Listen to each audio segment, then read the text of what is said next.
We're going straight into the bucket system. Again, if you're following along with me on the cheat sheet, go ahead, get in that filter, hit the bucket system filter. And what we're going to do is we're actually going to remove last week and recent form. Obviously, there wasn't a tournament last week. I shouldn't even say obviously. If you didn't know, PGA Tour has been on break for about 4 weeks, maybe even 6 if you don't include the Hero World Challenge. It's been on break for about 6 weeks. So we don't have a last week. It's really not even necessary to put recent form in there because the Hero World Challenge only had 17 golfers in it. The QBE shootout was a 2-man thing. We don't include that information in our recent form stats. So we really don't have recent form.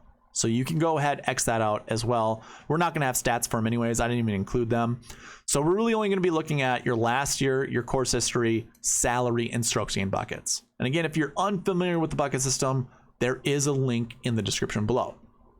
So how I usually go throughout these videos is we look at column G and H. We have our minimum projection and our maximum projection.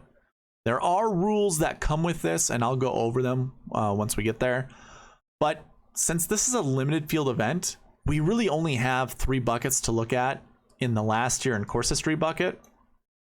Because of the ranges that I use, I go by every 20 places. So if there is like 40 or less, we're never going over 40.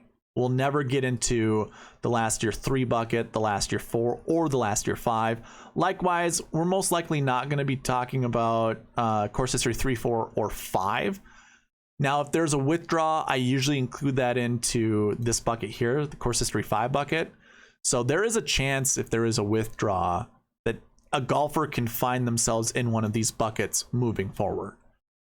That also could be negligible. Like, we don't really have to talk about that because a withdraw, I don't know how you want to look at it. If a withdraw happens during the tournament, that's kind of unfortunate.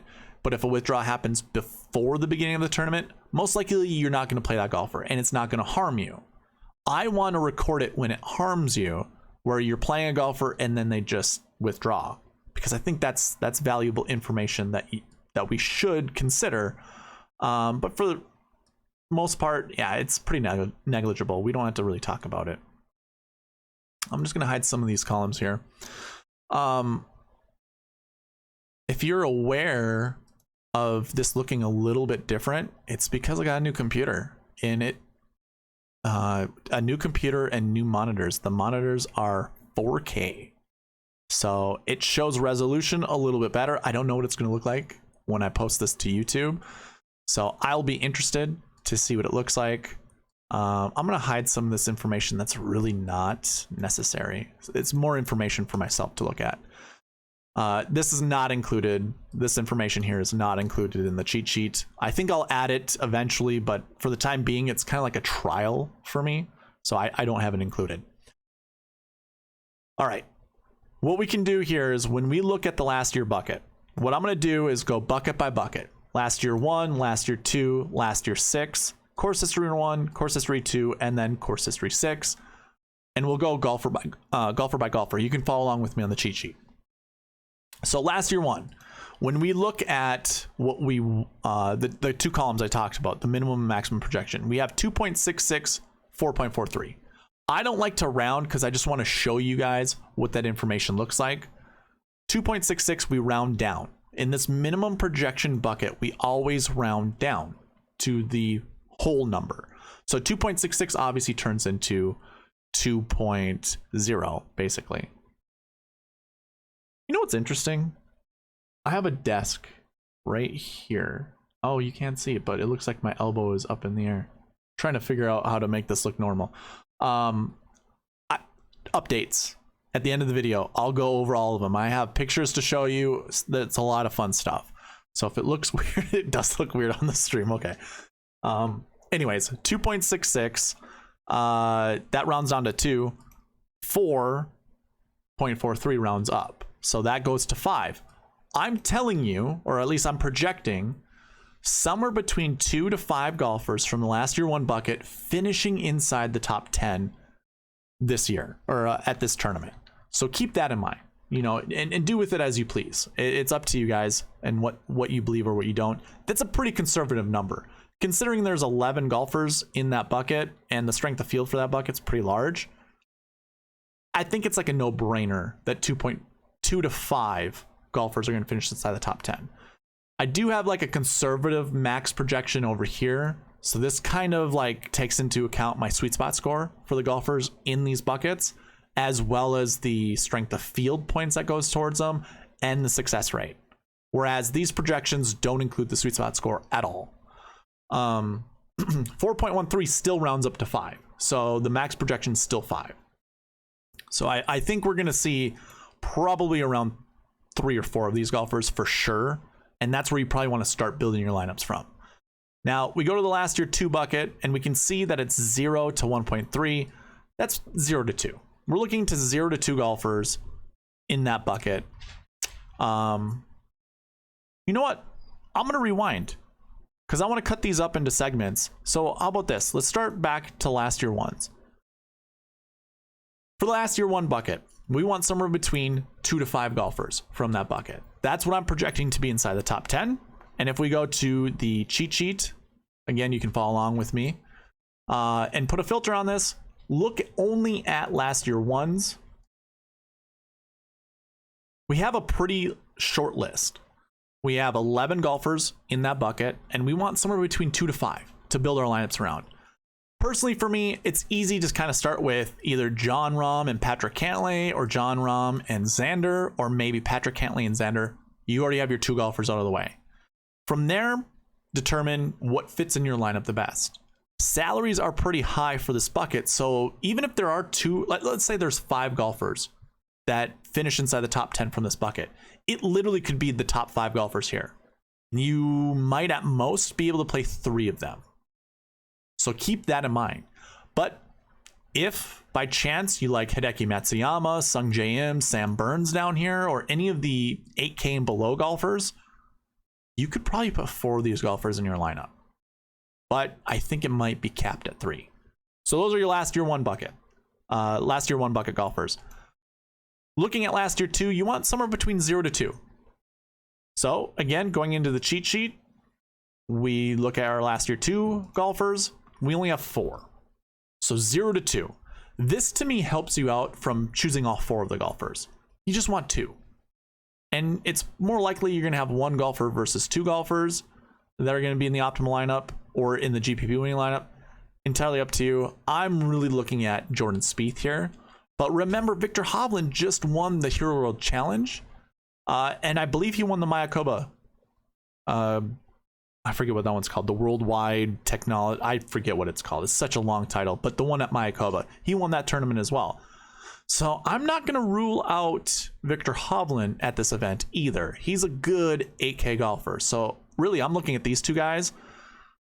My buddy Chad from the Fantasy Golf Pod probably going to have a hard on for Billy Horschel. I'm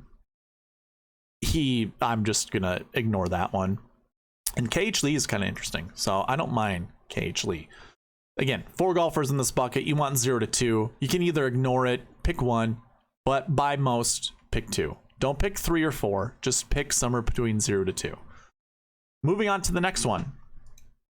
So the only other bucket to really talk about is our last year 6 buckets, because again, last year 3, 4, and 5, just not worthy to talk about. And our projection here is 2 to 5, just like the last year 1 bucket. However, my conservative projection for maximum is 4. So keep that in mind. Somewhere between 2 to 5, but really maybe cap it at 4. Looking at the golfers from that bucket.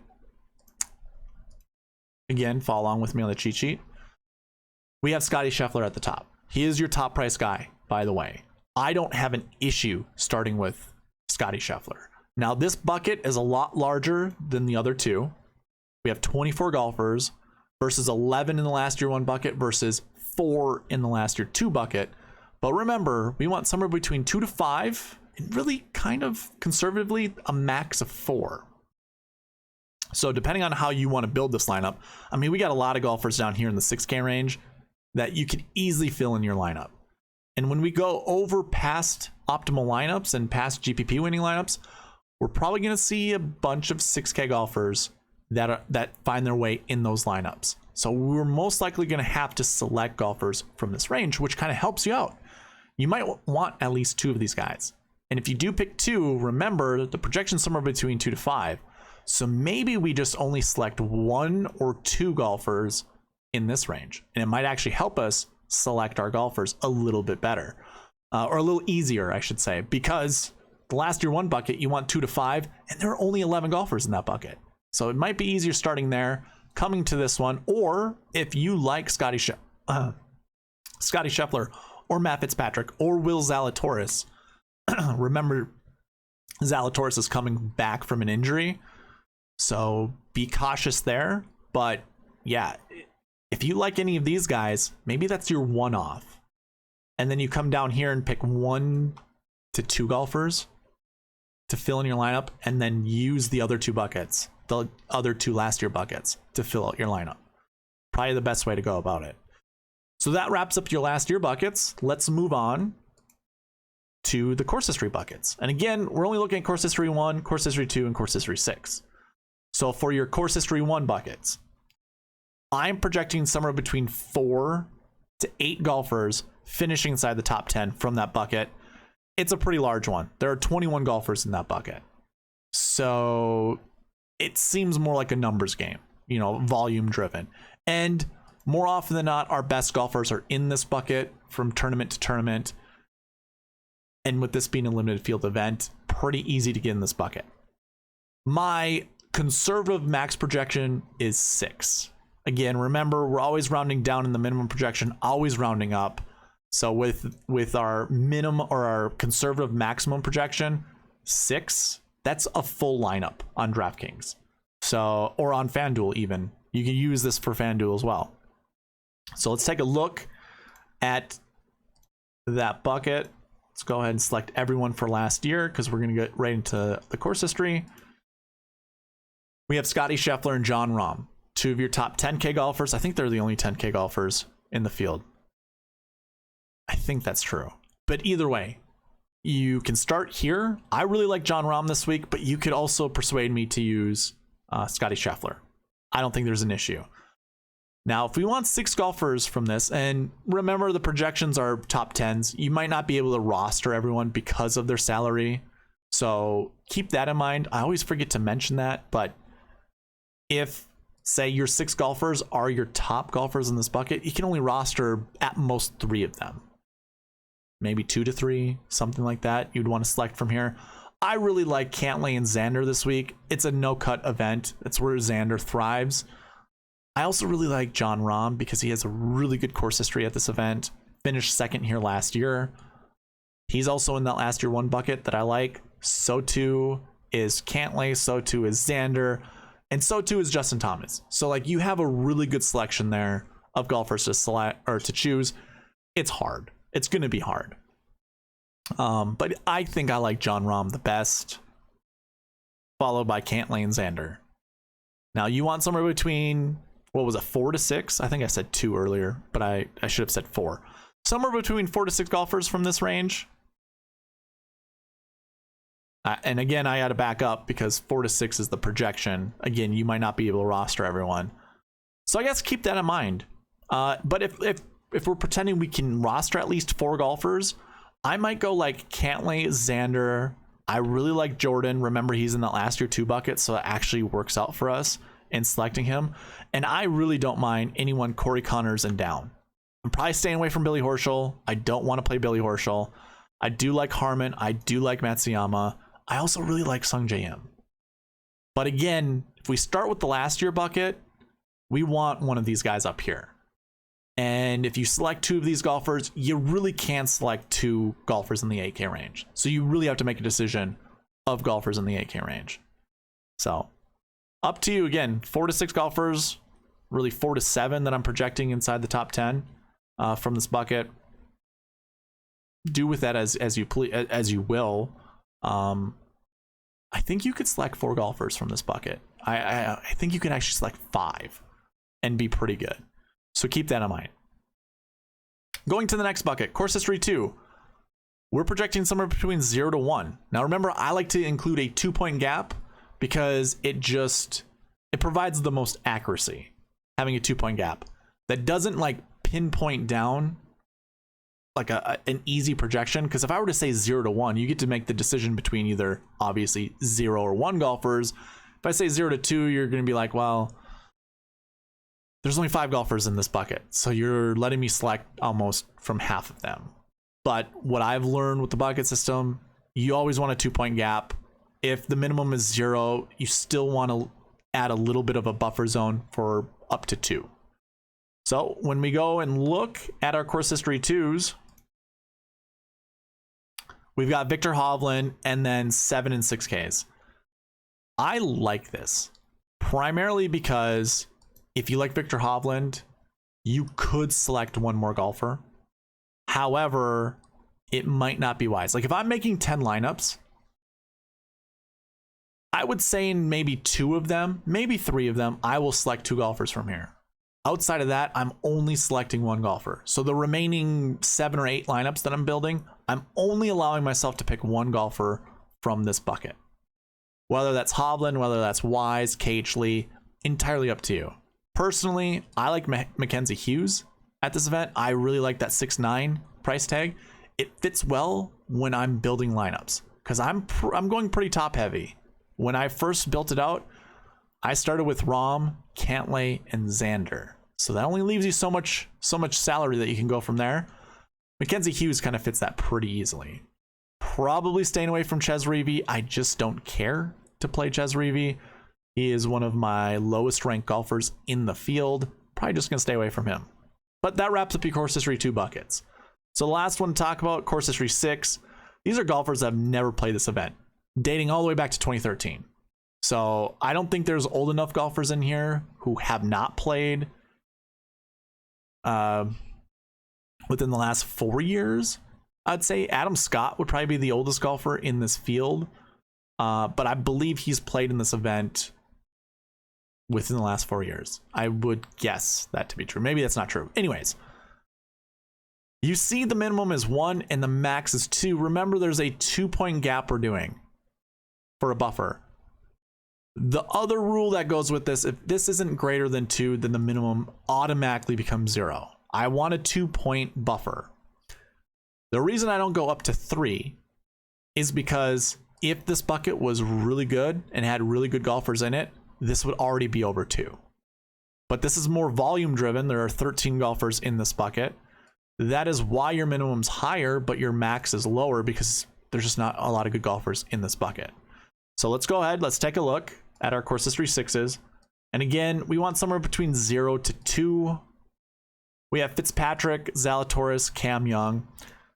So I say there aren't a lot of good golfers, but really, we have a lot of good up-and-coming golfers. Let's put it that way. We can make an argument for the golfers I'm selecting here from Sepp Straka and down not being the greatest golfers and really just having a good core of 5 golfers here. If we want to go by that minimum and be a little aggressive, you know, I said we want a buffer of 2 points, so that automatically makes it 0 to 2. But really, the true projection is somewhere between 1 to 2 golfers inside the top 10. Maybe you just select one of these golfers here because they are really good golfers. Like Sahith Theegala at $7,300, pretty darn good value. So keep that in mind. If you do want to select 2 golfers, I think you need to select one of these 5 golfers here at the top and then combine them with someone down here. But I would not end your lineups with 2 of these golfers down here. I just don't see the point. There are decent golfers to think about, like Luke List. I don't mind Trey Mullinax. He hits the ball a mile. But I'm really just going to stick somewhere. If I'm selecting 2 golfers, it's someone up here and someone down here. Like someone from this range with someone from this range. And that's me being a little, I guess, narrow-minded, if you want to call it that. You know, being stubborn with it. Because literally 2 golfers from here could be inside the optimal lineup. And also 2 golfers from here could be in the optimal lineup. So it's really up to you. But if you're using my advice, I would say I wouldn't select more than 2 from the selected range that I have right now. I think that's just going to be my rule when I build lineups.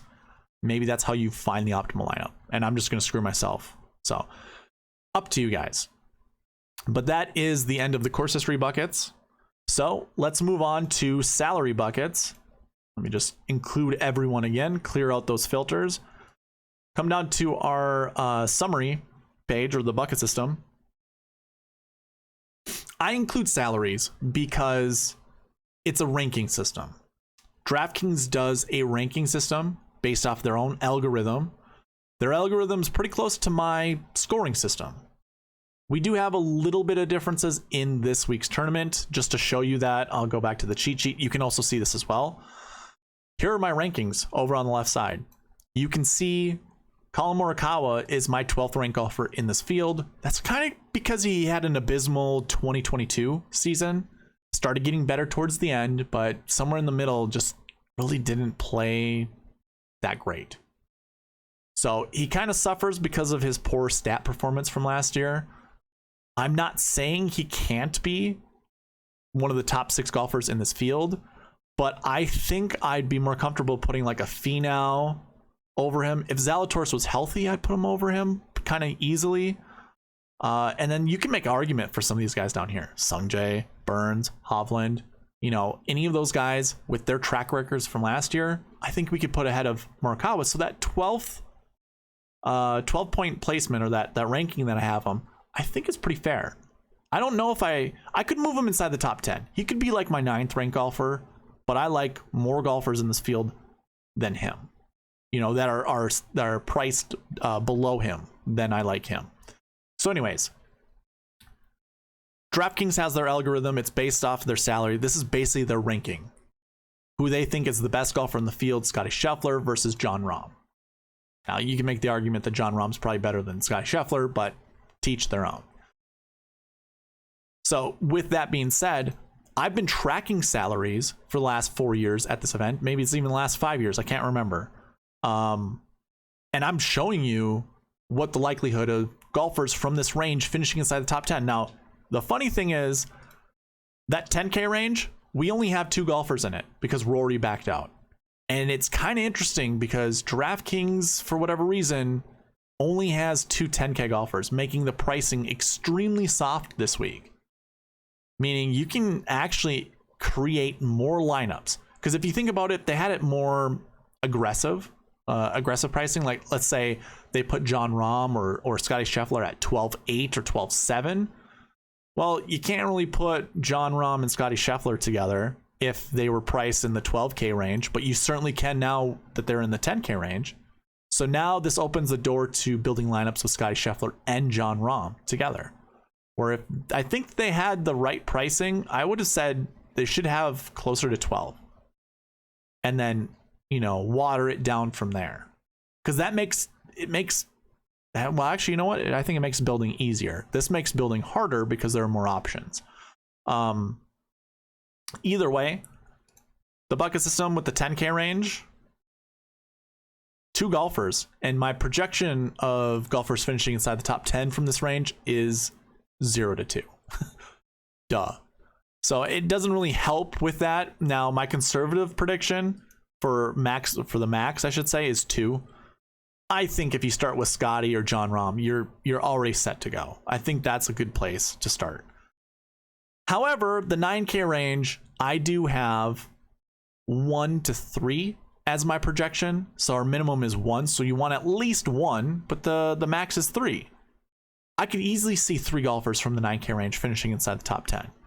And my conservative maximum projection is 2.45. Again, you round up to 3. Look at this 9K range. Justin Thomas, who could probably be a 10K golfer, honestly. Patrick Cantlay, Xander Schauffele, 2 of my highest ranked golfers in this field. Patrick Cantlay is actually my highest ranked golfer in this field. Colin Morikawa, which we've already talked about, not, 12th on my ranking, but still good enough to be at that price tag. Tony Finau and Matt Fitzpatrick. Finau's been pretty hot as of late. Fitzpatrick, not a slouch. So going with any of those golfers, pretty decent. Now, again, the projection's 1 to 3. Could you see 3 golfers from this range being inside the top 10? Oh, absolutely. So I think this is really where you win your GPPs. This is where you win your weekly contests. Like if you're in a league of some kind, this is where I think you win it, is figuring out who the right 9K golfer is. I think the easy golfer to choose is probably Schauffele, because it is a limited field event. Only 39 golfers. This is perfect for him. It's a no-cut event as well. So check, and check for Xander Schauffele being probably the best golfer in this range. Obviously, that's debatable. I really like Cantlay. He's my number 1 golfer in the field this week. You do you. Choose who you think is right for your lineup. And I don't think you can go wrong.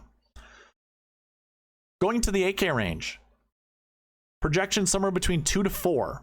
Now I have a conservative projection of 3, which would actually bump down the minimum to 1. Remember, we want a 2-point buffer. So how I look at this is 1 to 4. I know that's kind of confusing, but I'll go by it again. My traditional projections for minimum and maximum. 2, we always round down. So 2.11 begins or goes down to 2. Our maximum we round up. 3.51 goes up to 4.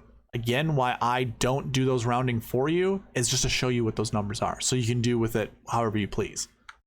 But I include the sweet spot score into this bucket, and now the max projection goes down to 3, which in turn, if you remember what I said earlier, we want a 2-point difference between our max and our minimum.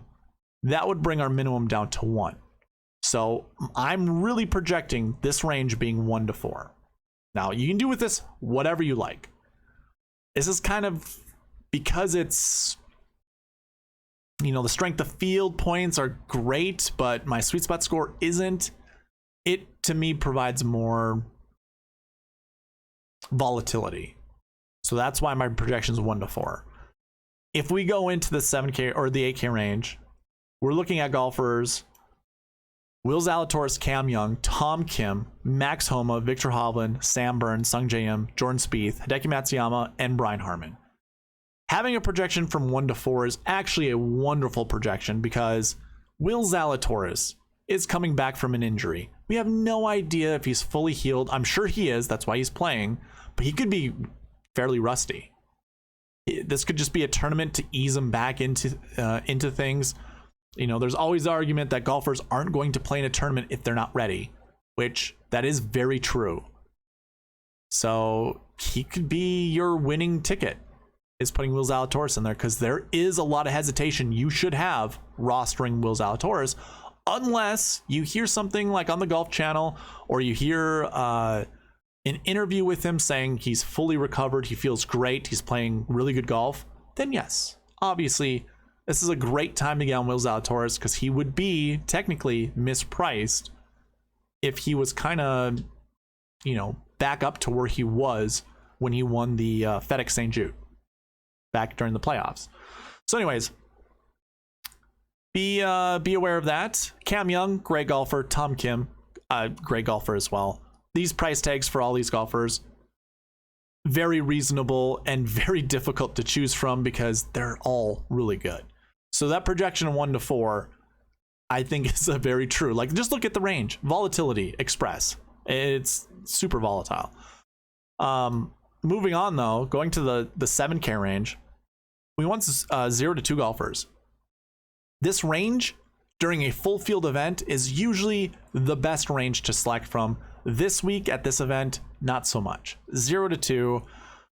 Even my conservative projection doesn't even bump it up or anything like that. So yeah, 0 to 2. Well, let's take a look. 7K range goes from Billy Horschel on down to KH Lee. You have Horschel, Corey Connors, Russell Henley, Adam Scott, Keegan Bradley, Aaron Wise, Sahith Theegala, Seamus Power, Sepp Straka, and KH Lee. If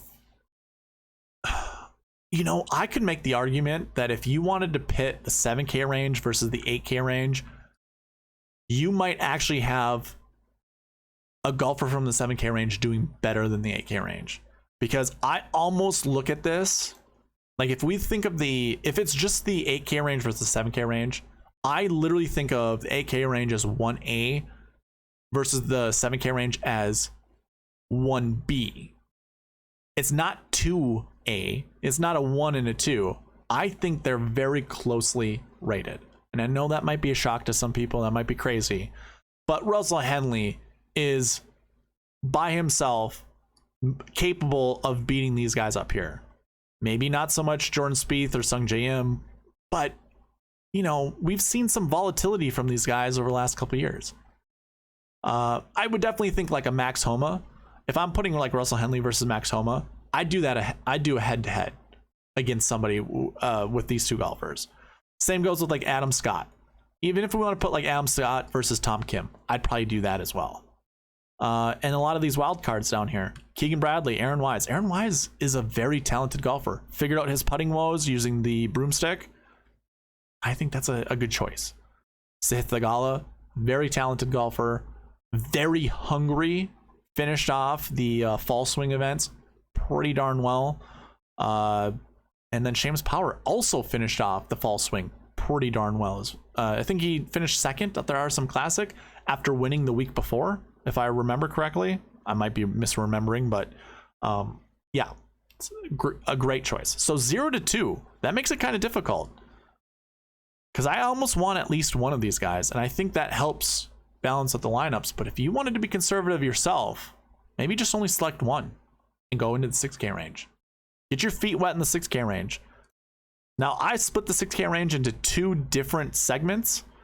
Both of them are 0 to 1. And we might as well just talk about it. So in the 6K range, in total, we have 11 golfers. The higher 6K range has 4 golfers, and the lower 6K range has 7 golfers. And again, we want 0 to 1 from each of these ranges. So keep that in mind. Your, again, high 6K range is Mackenzie Hughes, JT Poston, Scott Stallings, and Tom Hoagie. Your low 6K range is Am Svensson, JJ Spawn, Ches Reavie, Trey Mullinax, Luke List, Ryan Brem, and Chad Ramey. I think you win your GPP here. And if we look, I'm going to go into past optimal lineups right after this. But when we take a look at this, that low 6K range is kind of gross. Luke List, I think, is going to be everyone's favorite just because he's kind of always been popular. But Adam Svensson is a very good golfer, and he's been playing better. Like throughout that fall swing, obviously won at the RSM Classic. But it's like one of those things that we talked about last year. Like a lot of the events, it's a matter of time for Svensson. He's been trending up. I don't mind playing someone like Svensson, but maybe everyone gravitates to him in the 6K range, and this is where you really can, leverage other people by playing someone like JJ Spawn, maybe Ches Reavie. I'll tell you what, Ryan Brem and Chad Ramey probably not being selected. So you can get a lot of leverage there. I would probably make the argument, don't play them because they're not good. In comparison to the rest of these guys, probably don't play them. So that wraps up your 6K range. That wraps up the buckets.